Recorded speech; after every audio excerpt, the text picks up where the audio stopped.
റംസാനായതോടെ ഭക്ഷ്യവസ്തുക്കളുടെ വില കുറയുന്ന പ്രവണതയാണ് പൊതുവെ കണ്ടത്.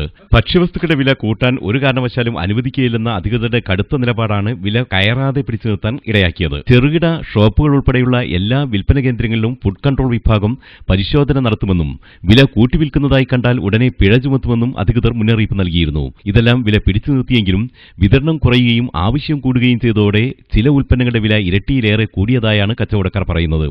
റംസാനിൽ വില കൂടിയ സാധനങ്ങൾ ഒന്ന് കുക്കുംബർ, പിന്നെ കൂസ, അതുപോലെ കസ്, പിന്നെ മല്ലിച്ചപ്പുകൾ, പിന്നെ അതുപോലെ അതുമായിട്ട് ബന്ധപ്പെട്ട ഒരുപാട് ചപ്പുകൾക്കൊക്കെ ഇപ്പോൾ റംസാനിൽ വില കൂടിയിട്ടുണ്ട്.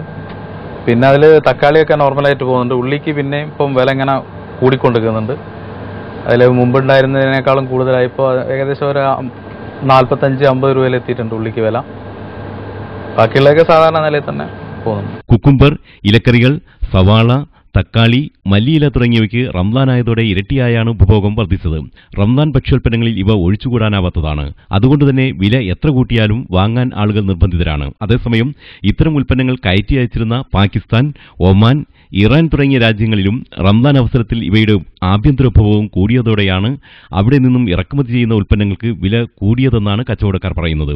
കടുത്ത ചൂട് പ്രാദേശിക മാർക്കറ്റിലും മല്ലിയിലയുടെയും മറ്റും വിതരണം കുറയ്ക്കാനിടയായിട്ടുണ്ട്. Nasar Beypore, Amrita news, Dubai.